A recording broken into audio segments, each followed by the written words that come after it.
जय श्री राधे महाराज जी। महाराज जी, मुझे मेरी पत्नी के प्रति बिल्कुल भी आकर्षण नहीं आ रहा। दूसरी स्त्रियों के प्रति मन आकर्षित होता है। नहीं मन को होना चाहिए। समझाना, नहीं, किसका समझाते प्रश्न है? समझाते थक गया। हाँ, नहीं, बिल्कुल नहीं होना चाहिए बच्चा।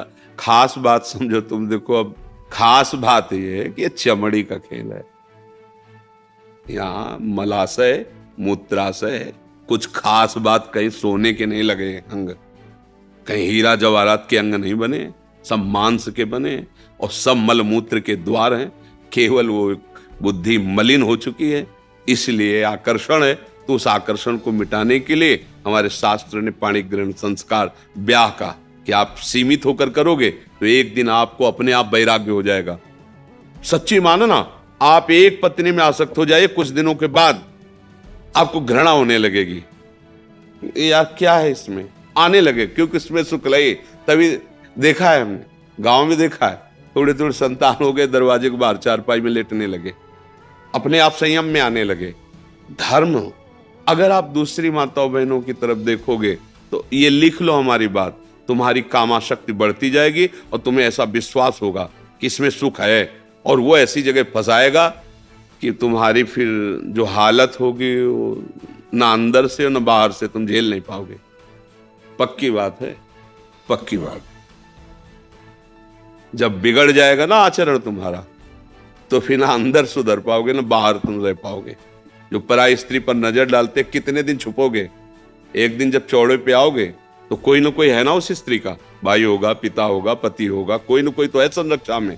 और कोई नहीं है तो काल है। काल तुम्हें ऐसी जगह फंसा के नष्ट करेगा, होश उड़ जाए। व्यभिचारी की कभी भी सुख शांति सदगति नहीं होती। अगर ब्याह हुआ है तो अपनी पत्नी में ही भगवत भाव करके कि प्रभु इसी रूप में आए, हमारे अंदर चाह थी भाई कोई साथी मिले तो इसी रूप में आए हैं बस। और शांत, ये उद्दंडता अगर बनी रही तो दुर्गति पक्की है, पक्की। इसलिए मतलब ये नेत्र चराना बंद करो।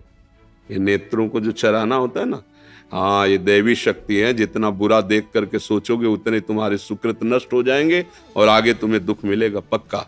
इसलिए बहुत होश में रहो, बहुत होश में। जरा सी गलती तुम्हारे कई जीवनों को नष्ट कर देगी।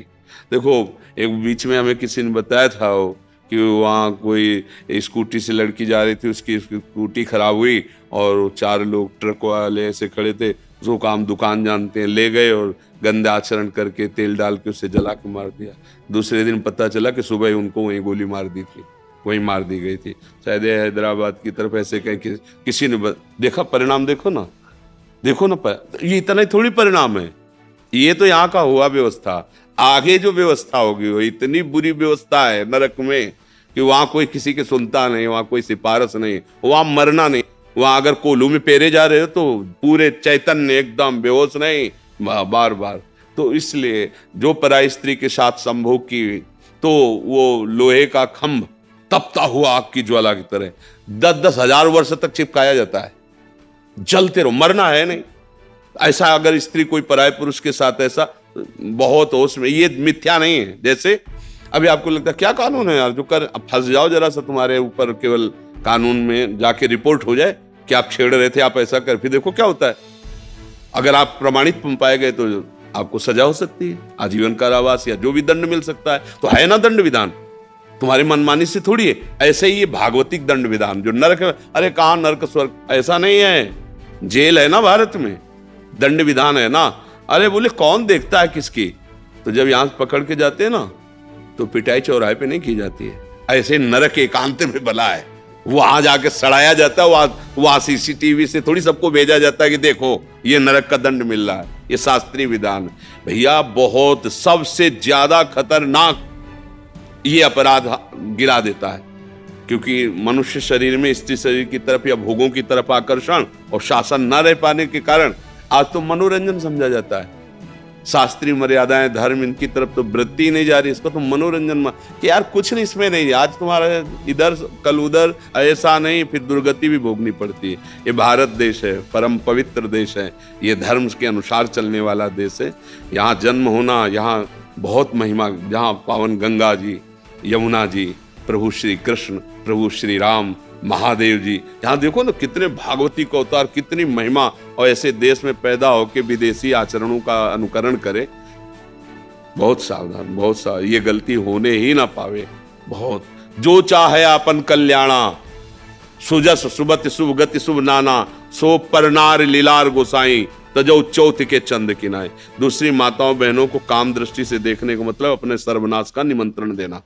बहुत होश में, अगर कभी कोई ऐसा संयोग बनता है तो उसे हाथ जोड़ के समझाना होता है, नहीं नहीं नहीं, आप अपने धर्म से चलिए, मैं ऐसा नहीं कर सकता। जैसे उर्वशी जी अर्जुन को वहां स्वर्ग में, तो उन्होंने कहा आप माता कुंती के समान पूज्य, हम ऐसा नहीं। तो उनका जा नपुंसक को साफ स्वीकार कर लिया, गलत नहीं। तो अपने धर्म से चलोगे तो भगवान रक्षा करते। वही साफ वरदान का काम बना, जो अज्ञातवास में वही काम कर गया। नहीं तो कैसे इतने बड़ा महारथी छुपता। देखो वो लगा साप दे दिया, पर धर्म से थे तो वरदान का काम बन गया, अज्ञातवास में वो काम आ गया। इसलिए धर्म से चलो, कभी हानि होने वाली नहीं। बहुत अच्छा भी आपका हृदय है जो आप अपने दोस्त को पकड़ पा रहे हैं और उससे निवृत्त होना चाहते हैं। कभी ऐसी गलती मत करना। नहीं नहीं, ये सब वो भयानक पाप है जो मतलब बिल्कुल नष्ट कर देते हैं। आज समाज इस बात को नहीं देख रही। बहुत खुशी होते हैं जब किसी के साथ गंदा व्यवहार करने का अवसर मिलता है, समझते मानो मैंने बाजी जीत ली। जीत नहीं ली, इसका परिणाम जब आएगा तब, चाहे स्त्री हो चाहे पुरुष हो, जब परिणाम आएगा तब देखना। थोड़ा हमारे मालिक के दरबार में रजिस्टर विलंब से खुलता है। अनंत ब्रह्मांडों के जीव हैं, पर जिस दिन खुलेगा तुम्हारे पुरखा पानी पा जाएंगे, पक्का समझ लेना। वो आग कोई घूस नहीं चलती और कोई वकालत नहीं चलती, सीधा और करेक्ट। भ्रम नहीं हो सकता। ऐसा नहीं कि मैंने ऐसा नहीं किया था, ऐसा नहीं है। वो तुम्हारे हृदय में बैठा है। एक बार स्वीकृति उसको कराई जाती है, ऐसा हुआ कि नहीं उसको दिखाई दे रहा, बस तुरंत उसको भोग दंड मिलता है उसका। इसलिए बचो, राधा राधा राधा, इसीलिए कहते हैं हाँ, नाम संकीर्तनम यस्य सर्व पाप प्रणाशनम। जिनका नाम कीर्तन करने से सारे पाप नष्ट हो जाते हैं। सबसे गलतियां होती हैं, प्रभु क्षमा भी करते हैं। तो राधा राधा नाम जप करो, कभी ऐसा नहीं। माताओं बहनों की तरफ ये देवी शक्ति है, जो अपने पाणी ग्रहण करके धर्म के अनुसार स्वीकार किया, वही भाव रखो। नहीं ब्याह हुआ तो संयम से रहो, भजन करो, मुक्त हो जाओ। भगवान ने मनुष्य जीवन भोगों के लिए नहीं, भजन के लिए दिया है।